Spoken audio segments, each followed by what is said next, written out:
Good morning, everybody. It's Mr. Bevan again for day two of our lessons on Harriet Tubman, um, or in connection with her movement in ending slavery in this country.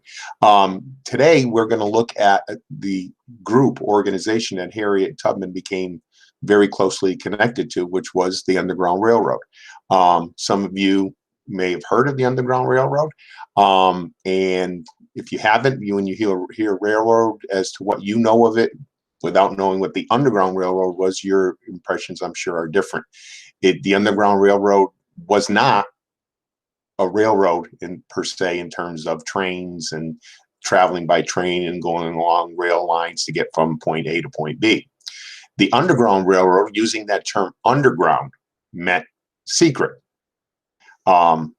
The term underground would imply that this was something that ran in total secret, and into not letting other people obviously know what was going on, and particularly slave owners. Harriet Tubman herself escaped to freedom through the Underground Railroad, her and her brothers, and she became involved in the Underground Railroad and earned the nickname of Moses, as Moses from the Bible brought slaves to freedom as well. What I want to start with a visual today is the fact that let's connect the Underground Railroad, this secret network that was designed to help slaves get to freedom. Actually, Manchester, Connecticut played a role in that. So I'm going to present my screen to you right now and show you a particular point in Manchester that still exists today. You just give me 1 second. I can share my screen with you.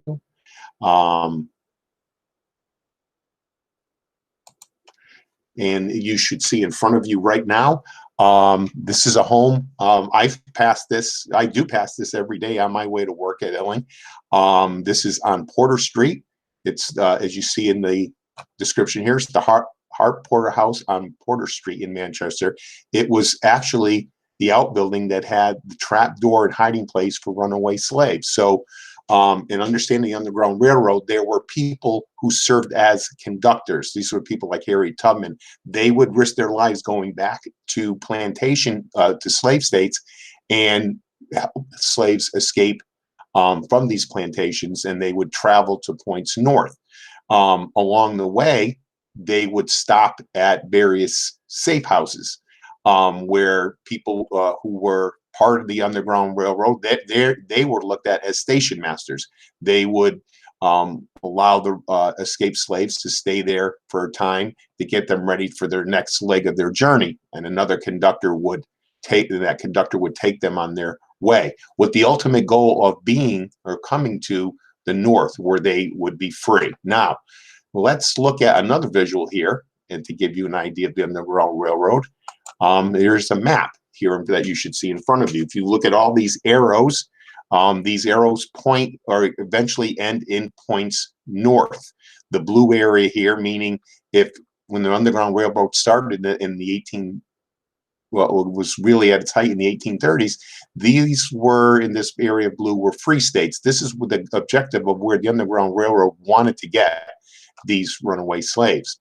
Now, if you look further at these arrows, some of these arrows, they go into Canada, which is not obviously part of the United States. So why were some runaway slaves brought through the Underground Railroad to Canada? Well, a law was passed in the United States around 1850 called the Fugitive Slave Act, and basically it would no longer be good enough for these slaves to get freedom by coming into any of these blue areas, because they could be many of them were caught and brought back into slavery.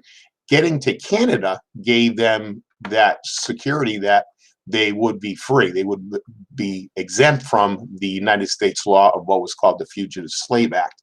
So the Underground Railroad had now a much involved task in getting these runaways to freedom. It meant getting them to Canada. Manchester, as you could see, there's an arrow through here in Manchester. That's how Connecticut became involved in the Underground Railroad, or at least at this point in Manchester, because now they would not be just safe on that house in Porter Street that you saw. It would not. They would have to continue their journey, as you see here, into Canada, and that would give them the freedom that they were looking for. So today, what you are going to look at and read, I have a reading for you that gives you a lot more background on the Underground Railroad. It's also in a recording. You can just simply listen to it, open it up, and then open the recording and listen to this background of the Underground Railroad. Understand the importance of people like Harriet Tubman, who were conductors, but also there weren't just Harriet Tubman was one person. There were many others who were willing to risk their lives, and it was a risky process of getting these slaves to freedom. You'll hear the name Frederick Douglass. You'll hear the name of many people, they're very wealthy people who spoke out against slavery, but did want to do more than just speak out. They wanted to be part of this movement. So you'll read of them. The other activity you have today, which it will involve listening or watching 3 video clips from a really excellent movie called Harriet that really will show some actual depictions of how the Underground Railroad worked. And one of the things you might wonder, I give you a wonder today, is they didn't have the technology, obviously, back then. How did to find their ways from these areas here and get to the north? There was no ways or things like that, obviously, but there were obviously maps. But one of the easiest, most original ways to find yourself, to guide you, and a lot of times these journeys weren't in broad daylight, they were at night, is the North Star. They used the North Star to direct them to freedom. This is where also Harriet Tubman got the name of Moses, as the stories from the Bible and Moses leading slaves to freedom as well.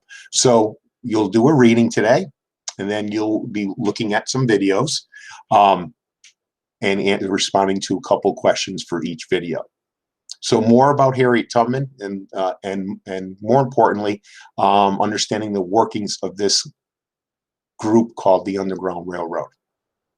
So now as we shift, I will bring you back to the home screen, if you want to call it that, or where I currently am. So then to recap here today, you are going to find out more about the Underground Railroad besides what I tried to share with you just now.